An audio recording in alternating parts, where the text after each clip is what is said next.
A Canadian university professor comes to the defense of the thugs who comprise Antifa. Yet another telling, sad example that free speech is DOA on campus.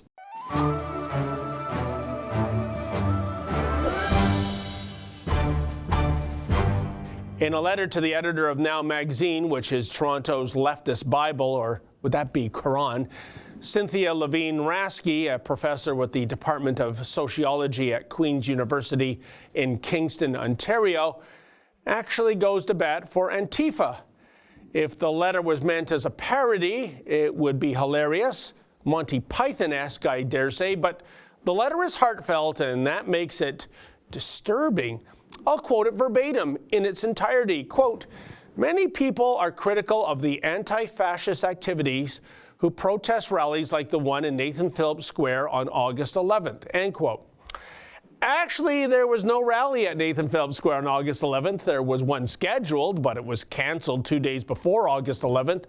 Nevertheless, Antifa, well, they still showed up. You see, they wanted to fight, and by God, just because their target was AWOL, that wasn't going to stop them from sucker punching people. So they took their anger out on selective members of the media, such as photographer Stan Bahal, who was just doing his job as a shutterbug at The Sun. Check it out.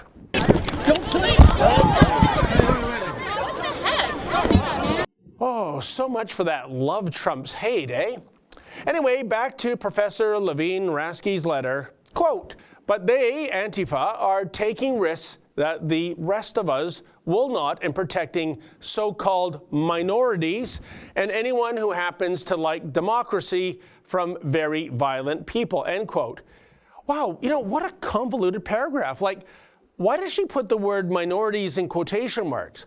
Is she suggesting there's no such thing as a minority? Well, there are minorities. There's nothing wrong with being part of a minority. So what the heck is she suggesting? Weird.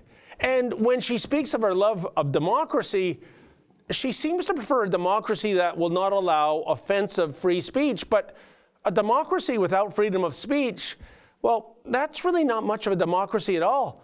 And when she speaks of very violent people, again, it is the membership of Antifa tossing around knuckle sandwiches.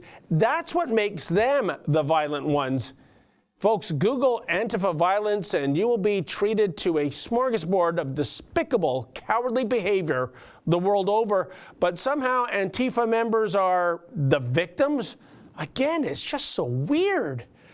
But she continues, quote, "The anti-fascists mask up because white nationalists photograph and film them so they can identify them and attack them online and otherwise," end quote. Well, wow again, the prof is describing a tried and true Antifa tactic, this whole business of naming and shaming. After all, in addition to baseball bats, these thugs also tend to pack cameras. And her final piece of pithy prose is this, quote, "Many anti-fascist protesters are young people with a lot to lose, including their jobs, their housing, their health, their future.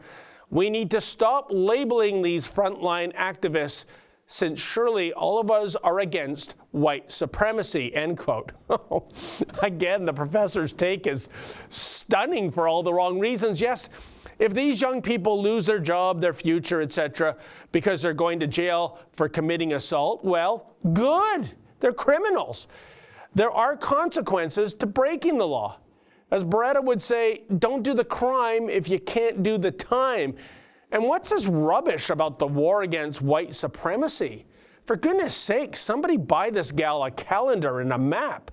We're in 21st century Canada, not 1939 Nazi Germany. Shouldn't we be more concerned about, radical Islam? After all, according to the religionofpeace.com, there have been more than 33,800 deadly attacks carried out by jihadis since 9/11 alone. But apparently there's some skinhead in Saskatchewan living in his mom's basement that we really need to worry about. Wow, denial ain't just a river in Egypt, it would appear. By the way, I did reach out to Professor Levine-Rasky for much needed clarification. There was no response. Again, not surprising. Those who hate free speech and applaud violence can never articulate themselves. and her idiotic letter is the proof in the pudding. Oh well, on the bright side, at least I never put myself in a position in which Professor Levine Rasky was able to smash in my head with a bike lock. For the Rebel.media, I'm David the Menzoid Menzies.